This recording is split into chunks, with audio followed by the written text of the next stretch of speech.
Josh Tennyson, Church History, Oral Presentation. Augustine. In what ways did Augustine's theology of grace and predestination respond to Pelagianism, and how did it influence both Catholic and Protestant tradition? To quote Augustine, "When I thought of devoting myself entirely to you, my God, it was I that wished to do it, and I that wished not to do it. It was I. And since I neither completely wished nor completely refused, I fought against myself and tore myself to pieces." Augustine, being a man of deep conviction and one not known to do things half-heartedly, was often at odds with his inner desires, which led to his gradual conversion to Christianity. And he was at odds with others. In the response to Pelagianism's denial of original sin and human dependency on divine aid, Augustine developed his doctrine of grace and predestination, laying a framework that not only shaped the Catholic Church's condemnation of Pelagianism, but also created a foundation for the key Protestant doctrines of salvation by grace alone and divine election. According to Funk and Wagnalls, Pelagianism in Christian theology is a rationalistic and naturalistic heretical doctrine concerning grace and morals, which emphasizes human free will as the decisive element in human perfectibility, and it minimizes or denies the need for divine grace and redemption. The doctrine was formulated by the Roman British monk Pelagius, a man of considerable learning and austere moral character. The opposing ideas regarding sin and grace are what the Pelagian controversy centered around. There are some ideas that dealt with human freedom and how it relates with man's relationship to God and man's state before and after the fall. The controversy really comes down to one issue.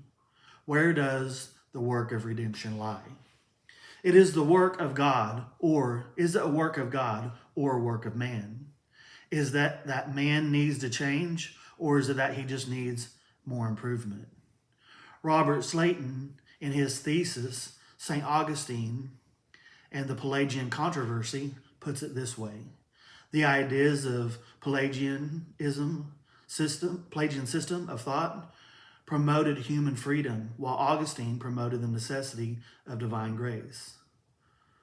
Pelagius suggested that the natural man, by his own effort, may attain to righteousness and holiness. On the other hand, Augustine declared that man does not have the moral strength to accomplish good without the grace of God. For Pelagius, he would deny the existence of original sin and the need for infant baptism. He did not believe that the corruption of the human race was inborn, but rather a natural consequence of human action. To go further, he would believe in a works-based salvation rather than grace, which would drive the theology of Augustine. According to Augustine, even a sinner's best choices are still sins. Therefore, grace is required for salvation, and there is no way to save yourself. If the best human can do is still sin, then God must intervene through an irresistible grace and predestination. It is this grace that gives you the freedom to sin or not to sin. Augustine considered grace to be a creative principle, which would transform and nourish a new spirituality in life. For Pelagius, regeneration was a gradual process where human nature becomes better over the passage of time. But for Augustine, regeneration was a complete transformation and instantaneous. Given that both the Pelagians and Augustine had doctrines of grace, one would think they would agree on grace. This was not the case, however. Augustine held to the belief that they were two different things. According to the Pelagian theory, man could not have free will if it needed the help of God. Since we are able to act or refrain from acting by our own will, this united both nature and grace in a way that was inseparable. Augustine would term this natural grace. He believed that if we had natural grace in the way Pelagius explained it, it would make supernatural grace unnecessary. Brian Gerrish, in his article, Sovereign Grace, said this: soon after he, Augustine, became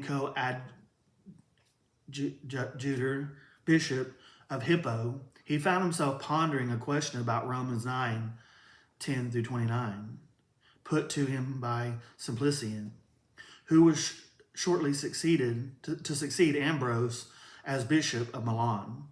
A single verse from another Pauline letter brought to him to sudden illumination. What do you have that you did not receive? And if you received it, why did you boast as if it were not a gift? Augustine had tried hard to to affirm the free choice of human will, but the grace of God prevailed. If those things delight us which serve our advancement towards God, that is due not to our whim or industry or meritorious works, but to our inspiration of God and to the grace he bestows.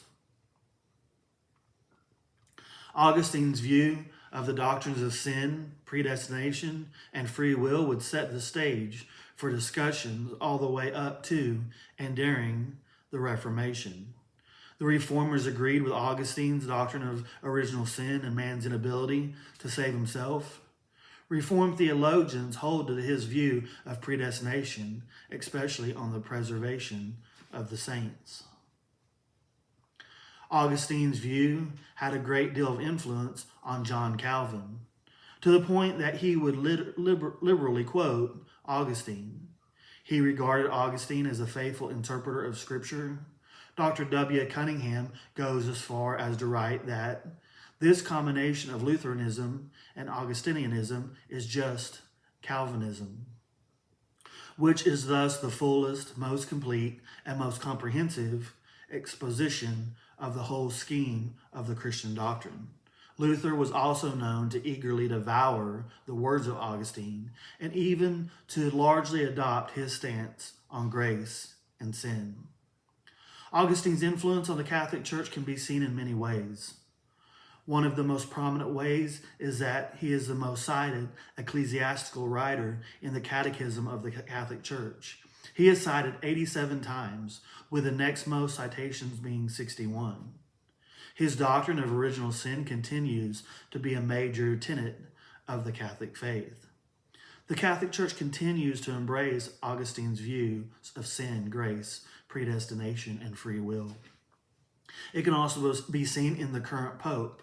In Pope Leo XIV, he is the first member of the Augustinian order to be elected Pope in some 1600 years after his death.